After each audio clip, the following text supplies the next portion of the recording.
Hey everyone, so in this diary entry, I want to just talk about something that I've always believed, but have simultaneously also tried to figure out why I believe it or why I believe it so strongly, or constantly looking for proof that the belief in it is valid. And it's the idea that everything happens for a reason. It's such a divisive, you know, philosophy because you're either really religious and you just have like faith in, everything wholeheartedly, or like the idea of blind faith. And I'm not trying to minimize religion or anything like that, but there's that one end of the spectrum of blind faith in things, just like, without even contemplating anything, just thinking that you have a life path. And I don't even know if those people go so far as to believe in like, your soul's journey and reincarnation and all that stuff, but it's just this assumption in a sense that things are going to happen the way they're going to happen. And then there's the scientific perspective, which is that everything's random and everything it's like too, you know it would be too convenient to think that everything happens for a reason. There's no way to test that really, right? Like this is when, spiritual gifts kind of get eye rolls because of how hard they are to test. And I'm not here to say that any of them are real or not, but there's like two ends of the spectrum here where we're like really ingrained in life and material world and facts and studies and experiments and all that stuff, and then what's kind of unknown and what we can't see and what we trust is just happening. And both exist in the same world, obviously, but they also kind of encompass each other, right? Because science can't prove everything, and blind faith can't account for free will and our own autonomy. So um, you know,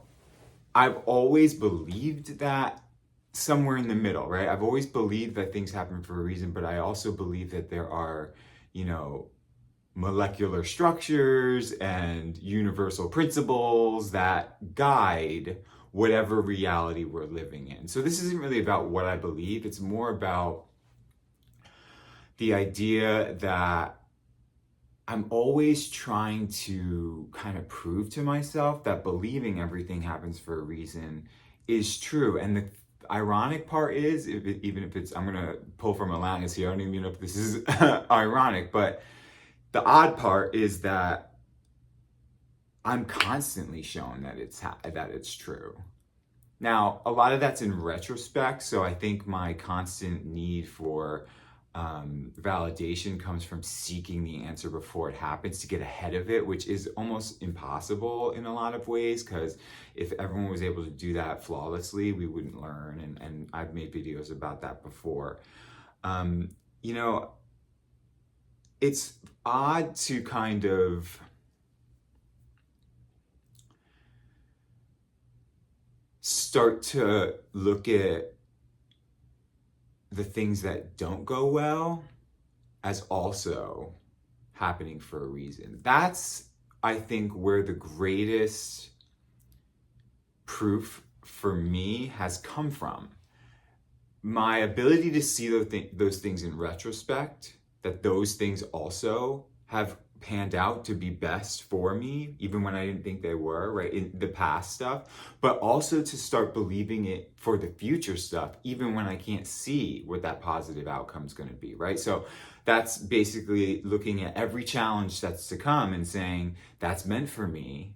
And I know that that's there for a reason, even though it may be a hardship right now, or it may be a hiccup in my journey or whatever. It may seem like a roadblock or a detour, but it really is still, everything happens for a reason. It's still included. Everything happening for a reason can't and shouldn't always just be positive things, because then it's selective, right? Then you're being selective about what you believe. It has to, in a way, encompass everything, or else it's not really something that you truly grasp, even though you may believe it.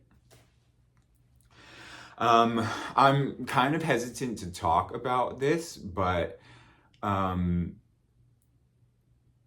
because I don't want this to be, well, let's just say that for me,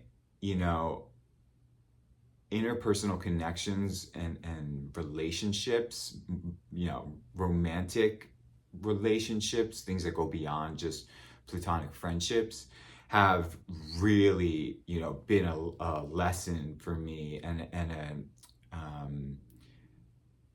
a source of, for me, like data to scientifically skew this, that proves this to me. And it's weird to now, look at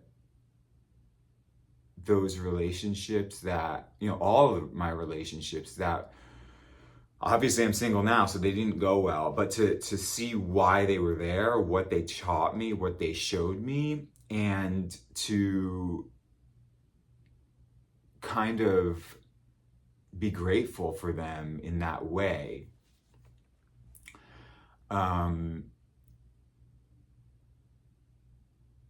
It also takes a little bit of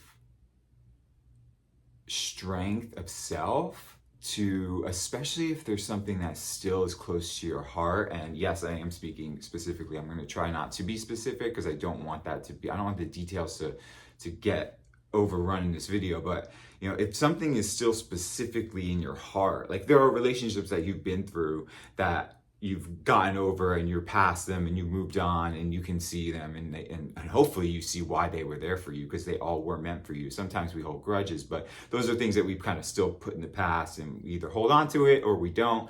But things that are still close to our heart, people that are still really close to our heart, hopefully that has opened the door for you to, this combination of that person being close to your heart and this idea that everything happens for a reason, hopefully that has allowed you to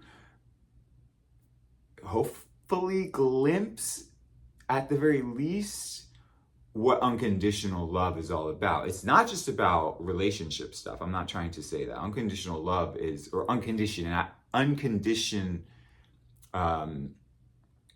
unconditional mindset is about, something, not deconditioning things, right?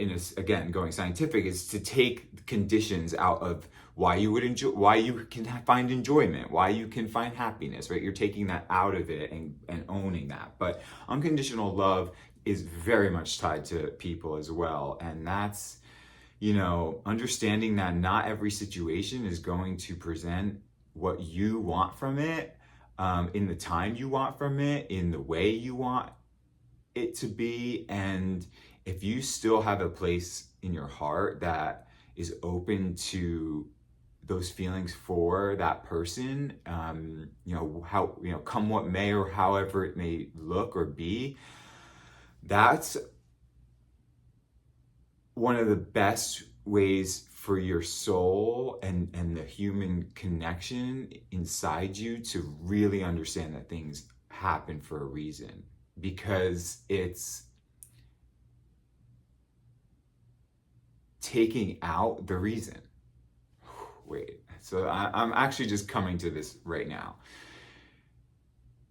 Not needing to know the reason, even though you may know some details about it, or some of the whys, or some of the hows, or whatever, but you don't really know the big picture reason, and still being able to sit in that and say, yeah, this is how I feel, and I know no matter what, this was meant for me. That's surrendering. And I think that's what I'm trying to do. Essentially seeking proof that things do happen for a reason is really seeking the comfort of surrendering to it wholeheartedly, without needing the proof.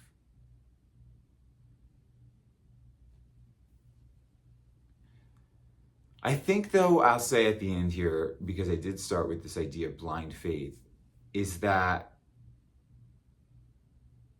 analyzing these things is not a bad thing, right?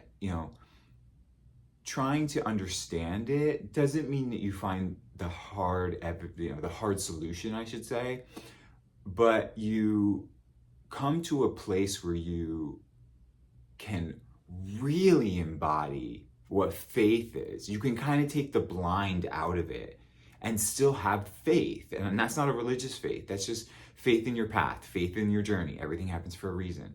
You can really embody that when it's not blind, because when it's blind, you are putting your power in something else's hands. You're surrendering your power, whereas you should more strive to surrender your need for the answers. I'm going to end it here because I think this is something that's still kind of hard for me to grasp. But as I get ready to test my card game that's almost a decade in the making, I'm realizing that every step along the way helped me get it to a place where it is now. And my hesitancy to go test it again because I'm going to find flaws in it is unfounded. It's not. It's a fear-based thought because it's not honoring the fact that every time I did, I found ways to improve it. And it's where it is today because of all of times like now where I'm having to look at it with a fine-tooth comb. So that's what kicked this off. And so I will just end it with that. Yeah, okay, bye.